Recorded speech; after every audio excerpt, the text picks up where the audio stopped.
네, 먼저 정치권 소식부터 들여다봅니다. 김철근 동국대 겸임교수, 황태순 정치평론가, 전문가 두 분 함께합니다. 안녕하세요. 네, 안녕하십니까. 어서 오십시오.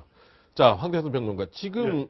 반기문 유엔 사무총장 한 지난 6일간 아주 시끄러웠습니다. 어찌됐든 간에 뭐 논란의 한복판에 있었던 분인데 그렇죠. 오늘 이제 떠나는 떠나시죠. 날입니다. 저녁 때 그래서 아마 떠나시죠. 낮에 12시쯤 기자회견을 네. 마지막으로 하는 것 같은데 예. 무슨 얘기 하겠습니까, 지금 보시기에? 글쎄 보면 이제 처음 들어오시자마자 그 관훈클럽 비공개 간담회 통해서 그야말로 네. 확 지르지 않았습니까? 30분 정도 어떤 모두 발언을 통해서 사실상 작심 발언을 하셨다 봐야 될 것이고 그 다음 날 보니까 좀 한 발 뺐어요. 그래서 네. 오늘 떠나시면서는 조금 뭔가 좀 수위를 조절해 놓고 떠날 예. 필요가 있겠죠. 왜냐니까 보세요.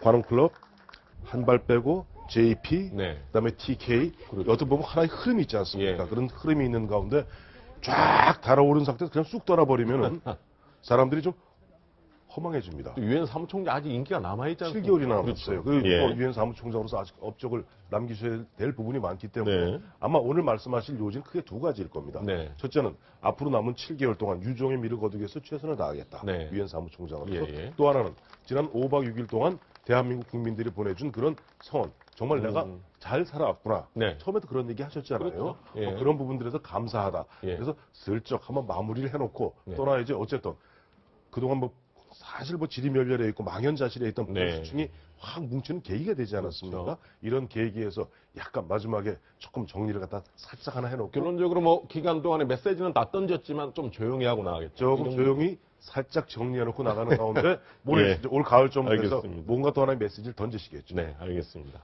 네, 그런데 반 총장이 대선 출마를 시사한 이후에 지지율이 1위로 급등했습니다. 김철근 교수님, 갑자기 이렇게 급등한 이유가 뭘까요? 우선 여야 정치권으로부터 벗어나 있죠. 네. 그 다음에 유엔의 대통령, 그러니까 세계 대통령이라는 이미지가 있지 네. 않겠습니까? 그런 이미지들이 국민들에게 반여의도 정서라고 할 수 있는 네. 네. 그런 것들이 좀 미치는 것 같고요. 예전에도 보면 네. 정치권에 있지 않은 그 후보군들이 상당히 초반에 그 지지도가 네. 높았어요. 네. 예를 들면 네. 고건 전 총리라든가 이런 분들이 그렇죠. 높았고 실제 또 안철수 지금 그 국민의당 대표 같은 경우에도 네. 처음 그 정치권에 그 발을 디딜 쯤에는 4년 전이었죠. 안철수 예. 현상이라는 얘기 나올 정도로 그 지지율이 높았습니다. 그래서 제가 보기에는 지금 현재 그런 현상 중에 하나가 아니냐. 그러니까 뭔가 기대감.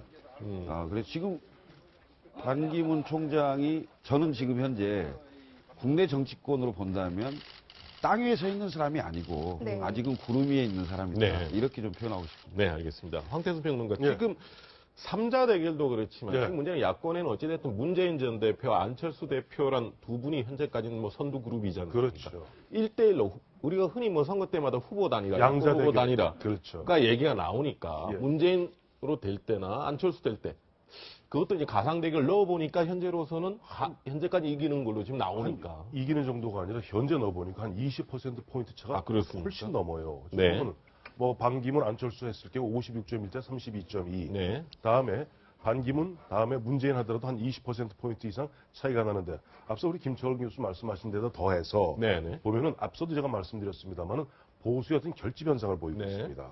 이걸 보더라도 이번에 아침 보니까 이제 뭐 일간지에서 아침에 네네, 여론조사를 한 걸 보니까 국민의당 지지층에서 한 20%가 지금 갑자기 반기문 쪽으로 쏠리고 있다는 네. 거예요. 반기문 후보가 나올 때. 나왔을 예, 걸 예. 가정해서 이제 예. 3자 대결 구도, 양자 대결 구도 넣었더니 그다음에 보니까 20대, 30대에서는 반기문에 대해서 굉장히 생각이 좋아졌다, 나빠졌다 이렇게 있는데 네. 나빠졌다가 좋아졌던 네. 것보다 7배가 높답니다. 네. 아, 네. 네. 그러니까 20대, 30대가 주로 보면 아무래도 지금 보면 야권 지지층이거든요. 그렇죠. 그쪽에서는 반기문 사무총장이 이번 5박 6일에 어떤 그 일정에 대해서 굉장히 부정적으로 평가하고 있는 네. 반면에 40대, 50대, 60대 이른바 중장년층에서는 반기문 사무총장의 이번 행보를 보고 더 느낌이 좋아졌다 하는 네. 부분이 한 4배 내지 5배 높아졌다는 네. 것이에요. 그래서 아무래도 지금 보면 반기문 사무총장은 그동안은 뭐 중립지역에 있었다고 하겠습니다만 이번 행보를 통해서 상당 부분 여권의 잠재 후보로서 이제 자리매김하는 가운데 네. 지리멸렬해 있던 네. 여권의 지지층이 결집하고 또 보면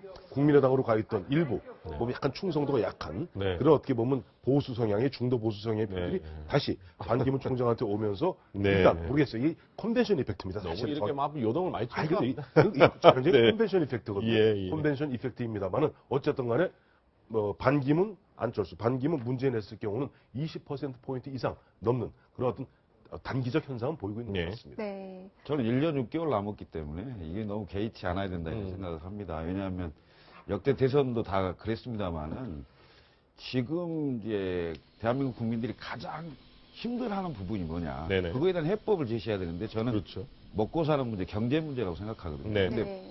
반기문 유엔 사무총장의 이미지가 네. 외교에는 능하나 네. 과연 경제적인 해법을 낼 수 있겠느냐 이런 이미지는 약하다고 보거든요. 아직 뭐 네. 그런 건 없어요. 그리고 예, 예. 실제로 검증 과정에 갔을 때 과연 검증을 견딜 수 있을 것이냐. 우선 당내 검증해야 되고 그다음에 본선에 갔을 때 네. 검증 2단계 검증이 남아 있는 상태이기 때문에 예.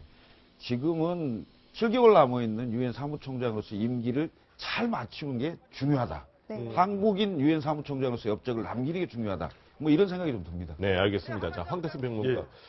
자, 이게 다시 이제 이번에 반기문 사무총장이 들어오면서 반기문 주변의 멘토들, 뭐 측근들, 뭐 이렇게 새롭게 화제가 됐습니다. 뭐 전직 노신영 총리나 그다음에 한수승 총리 얘기도 나오지만 이번에 어제 안동을 가면서 여러 가지 김관영 지사, 경북 지사 얘기가 나왔죠. 도영심 전 의원이 중간에 뭐 좀 발의를 놨다 그럽니다. 예. 우리가 잘 이렇게 아는 분도 있겠지만 좀 드문 분도 있어요. 도영심 의원 하면서 13대 국회의원을 하셨어요. 네. 비례대표 의원 하셨는데 그 이재용 의원의 어머니입니다. 네. 이재용 의원의 어머니고 도영심 의원 같은 경우는 원래 보면 국회에서 사무처에서 통역관이셨어요. 굉장히 보면은 그 외국어에 능통하시고 그래 13대 국회의원 되신 다음부터 그렇죠. 주로 보면은 해외 예. 해외 그 무슨 친선 네, 그런 네, 네. 쪽이 굉장히 힘을 많이 쓰셨고 네. 우리 기억하시겠습니다만 1999년에 네. 엘리자베스 2세 여왕이 그렇죠. 방문하셔서 하야마을 그때도 안동 갔었죠. 안동 하야마을 바로 갔어요. 아, 네. 이 바로 하야마을 가는 바람에 하야마을이 세계적 주목을 받게 되고 유네스코 세계 네. 문화유산에 들어가는 계기가 됐는데 그렇죠. 그때도 그걸 갖다가 예. 조율했던 분이 도영심 의원인데 이번에도 도 의원이 네. 그 도영심 전 의원이 그 역할을 크게 하신 것 같은데 마치 기자들이 이번 어떻게 반기문 총장 하시게 됐습니까 물어보니까 네. 그러셨다는 거예요. 이거 아닙니다. 그 예. 굉장히 보면 겸손한 자세를 보이셨다고요. 아무래도 자제분 이재용 의원이 지금 보면 활동하고 계시니까 예. 조금 보면 예전과 달리 톤을 네. 좀 조절하는 것 같습니다. 알겠습니다. 네. 네, 그런데 이 반기문 총장의 갑작스러운 행보에 마음이 급해진 분이 또 두 명이 더 있죠. 그 안철수 대표 그리고 문재인 전 대표인데요. 특히 문재인 전 대표 같은 경우에는 반기문 총장보다 앞서서 안동을 방문을 했어요. 그렇다면 김철근 교수님, 이 토요일에는 부산에서 지지자들하고 산행까지 했는데 뭐 지금까지 이런 행보들을 보면 뭐 대권 재도전 하겠다 뭐 이렇게 봐도 되는 걸까요? 당연히 하겠죠. 우선 근데 이제 그 국회의원이 아닌 그 일반인이 그렇죠. 됐죠. 네. 됐고 문재인 전 대표의 행보가 네. 그 반기문 총장이 방문하기 전에 이틀 전에 그 안동을 갔고 그렇죠. 네. 안철수 대표가 소록도를 방문하기 전에 또 이틀 전인가 소록도를 방문했잖아요. 네. 이런 점들이 국민들이 보기에 좀 어쩔까 싶어요. 그러니까 아까도 제가 말씀드렸듯이 다음 대통령 선거의 핵심 의제는 네. 결국 경제 문제가 되지 않을까 네. 이런 생각이 드는데요. 대권에 도전할 생각이 있다면 네. 정말로 소외받고 힘들게 살아가는 어떤 사람들 좀 찾아보고 그런 네. 민생 문제를 해결하는 해법을 좀 네. 내놓는 행보를 가야 되는 거 아니냐. 그런 얘기를 좀 주문하고 싶고요. 이제 안철수 대표 같은 경우는 본인이 주장했던 3당 정립체제가 네. 있잖아요. 네. 그럼 양당, 거대 양당 그 기득권 구조를 국회 내에서 네. 3당의 역할을 제대로 하면서 네. 캐스팅 보터가 아니고 리딩 파티로서 뭘 이끄는 뭔가 네. 이끌어가는 네. 이런 걸 좀 보여줘야만 국민들에게 새로운 그 사람으로 좀 각인될 가능성이 있다. 네. 그런 것을 해낼 수 있느냐 없느냐가 과연 이제 내년 그 대선에 과연 될 수 있냐 없냐 이런 걸 좀 판가름할 거라고 보입니다. 그래서 저는 두 사람 안철수 대표나 문재인 전 대표 같은 경우는 올 하반기 그다음 내년 초반까지는 본인들의 행보에 따라서 실력에 따라서 국민들이 평가할 것이다 이런 생각이 좀 듭니다. 네. 자, 황태수 명동과 지금 어찌됐든 야당의 그동안 선두 그룹을 달렸던 두 분이 예. 반기문 총장이 오니까 예. 좀 약간 마음은 급해 보이는데 이렇게 말도 좀 옛날같이 하기가 지금 어려운 약간 애매모호한 상태가 됐다. 딱 그렇게 보는 거 아닙니까? 그렇죠. 보니까 지금 이제 반기문 사무총장이 오면서 뭔가 4.13 총선 이후에 뭐 여권은 이제 지리멸렬하고 야권이 보면은 국민의당, 더불어민주당 양립체제가 어느 정도 굳혀져 가면서 조금 그야말로 1등, 2등으로 다투면서 쭉 나가다가 그렇죠. 예. 반기문 사무총장이 오니까 이 판이 또 흔들리는 거예요. 또 사실 보면은 오늘부터 네. 문재인 전 대표께서는 백수가 되십니다. 아, 진짜. 그러다 보니까 민간인입니까? 민간인. 예. 마음이 조금 급해지신 네. 것 같아요. 그래서 앞서 말씀하신 대로 보면 안철수 대표보다 한 이틀 먼저 소록을 네. 하시고 또 이번에 반기문 사무총장 방문에 앞서서 안동에 가서 도산서원을 들르고 하시는데 네. 어제도 보니 이제 금정산 가시면서 뭔가 앞으로 최소한 8월 달에 있는 전당대회 때까지는 그렇죠. 총중앙정치랑 거리를 둔 상태에서 네. 그 다음에 이후에 즉 9월부터 본격적으로 얘기하겠다 그러는데 아마 지금 문재인 전 대표 같은 경우는 본격적으로 민간인 신분으로 가면은 네. 아무래도 국회에서 당 대표를 할 때하고는 어떤 장벽이 많이 떨어집니다. 그렇죠. 그런 부분에서 또 보면은 이른바 친노 진영 내에서도 꼭 문재인만 대안이냐, 저 안희정 저 충남지사도 대안이 될 수 있는 것 아니냐 이런 그렇죠. 얘기도 나오지 않습니까? 그러면 네. 마음이 조금 급해질 것이고 또 안철수 대표 같은 경우 우리 김철근 교수가 강하게 주장해서 그런지 몰라도 요즘 경제 문제에 꽂혔대요. 네. 그건 좀 잘하는 거라고 봐요. 그런데 네. 경제 문제에 꽂힌 건 좋지만 실제 38석의 국민의 당을 갖고 사실 막상 들어가 보면 지금 같이 38석 호남을 갖다 완전 네. 석권한 국민의 당이 아니라 결국 38석의 마이너스 정당일 수밖에 없습니다. 네. 거대 양당 122석, 123석 네. 그 사이에서 얼만큼 그야말로 정치력을 발휘해서 네. 말이야 경제 얘기하지만 결과적으로 그것이 입법화돼야 되는 것이고 네. 정부하고 적당한 견제 균형 맞춰가면서 입법으로서 국민들에게 보여줘야 되는 것이거든요. 그래서 그렇죠. 이런 부분들이 안철수 현 대표나 또 문재인 전 대표나 사실은 주어진 그야말로 숙제고 네. 그것은 반기문 유엔 사무총장과 마찬가지로 네. 연초되면 우리 동아일보에서 내년 1월 1일 날 여론조사 쫙 나올 거 아니에요? 뭐 저희뿐만 아니라 여러 군데 여러 다 나오죠. 그때부터 사실 본격적인 스타트가 되는 네. 것이고 지금은 워밍업 단계다. 그렇게 보시면 될 것 네. 같습니다. 네, 그런데 김 교수님, 어제 이종걸 의원이 이런 얘기를 해서 상당히 논란을 빚었습니다. 반기문 총장의 이름이 국민이 시궁창에 버리는 이름이 될지도 모르겠다. 어떻게 봐야 할까요? 조금 전에 사과를 했습니다. 그게 개인에 대한 비난은 아니었다. 잘못된 거죠. 물론 이제 그 반기문 총장이 국내에 들어와서 행보하는 것이 마치 그 여권의 대권 후보 행보하는 듯한, 그다음에 새누리당이 꽃가마를 타고 이렇게 네. 하는 듯한 이런 네. 모양에 대한 견제구를 날리는 것 때문에 이렇게 말씀하신 것 네. 같은데 네. 저건 과한 겁니다. 저렇게 비판을 하면 자기 지지층들은 좋아할지 모르지만 네. 결국은 다수가 돼야 다수파를 얻어야 집권을 하는 거 아니겠습니까? 예. 다수파로 가는데 굉장히 저해하는 그 발언이다 이렇게 생각이 좀 듭니다. 네. 네.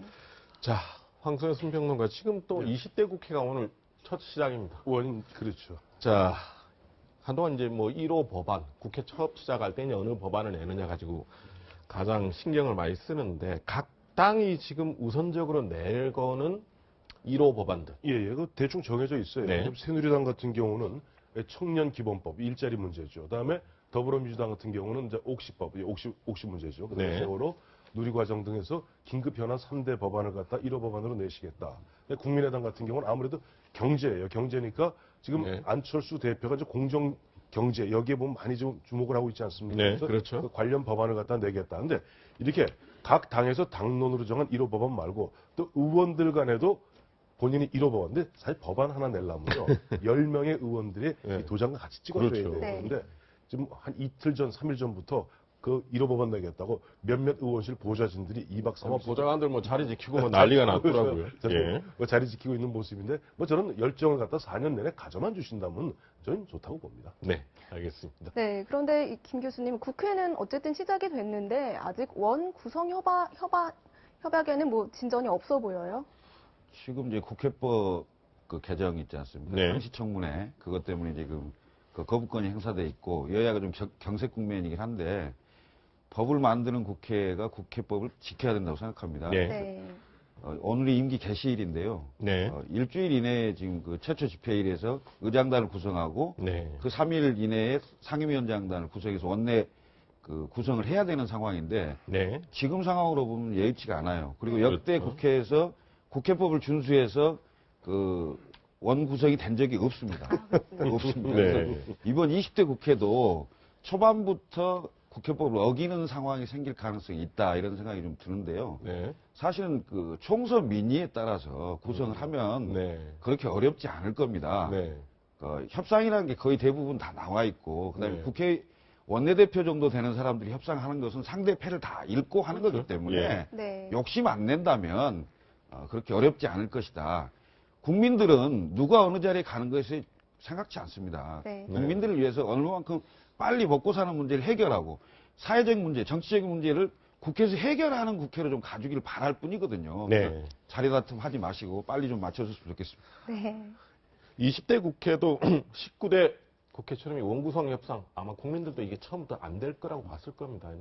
근데 새로운 뭐 약속 실험이 될까 싶어요. 저는 될 것 같은 게 이번에 보면 저 안철수 대표도 그렇고 또 우상호 원내대표도 뭐 더불어민주당입니다만 우상호 원내대표 같은 경우 오늘 오전에 이야기하는 것이 이번 수요일까지 뭐 다 서로 다 패 아는데 뭐 하느냐 저 빨리빨리 끝내서 그야말로 국민들이 원하는 대로 뭐 6일 이내 투트랙이죠. 그러니까 그렇죠. 보면 일반 국회법 개정안은 그것대로 가고 네. 원구성대로 가고 투트랙으로 가자 하는 뭐 무슨 이제 일당의 원내대표 그런 자세다 보니까 의외로 보면은 그야말로 사상 초유로 법을 지키는 그런 일이 있을 수도 있을 거예요. 한번 지켜보겠습니다. 네. 마지막입니다. 김 교수. 예. 우간다 지금 아마 북한의 우방국인 우간다를 지금 박근혜 대통령이 지금 순방 중입니다. 어제 아마 대통령 요청에 우간다 대통령이 북한과 모든 관계를 끊겠다. 어떻게 보면 지금까지 이제 비핵화 이런 여러 외교 성과를 거둔 뭐 그런 걸로 보는데 지금 또 우간다는 공식적으로 우린 그렇게 얘기 안 했다고 지금 말은 하고 있는데 어떻게 봐야 되겠습니까? 제가 보기에는 이제 그 대담에서는 한 걸로 보입니다. 네. 근데 이제 그 공식 발표를 하는 문제를 가지고 그렇겠죠. 우리 정부는 외교적 성과를 좀 내야 되기 때문에 거기에 좀 급하게 생각을 한 게 아니냐 이런 생각이 좀 들고요. 우간다 정부 같은 경우에는 그것을 기정사실화해서 대외로 공포했을 경우에 후폭풍이 있을 수 있는 거 아니겠습니까? 그렇죠. 예. 그런 점들 때문에 약간의 이견이 있는 걸로 비치도록 그런 모양새를 취하는 게 아닌가 생각이 됩니다. 네, 알겠습니다. 네, 오늘 두 분 말씀은 여기까지 듣겠습니다. 감사합니다. 감사합니다.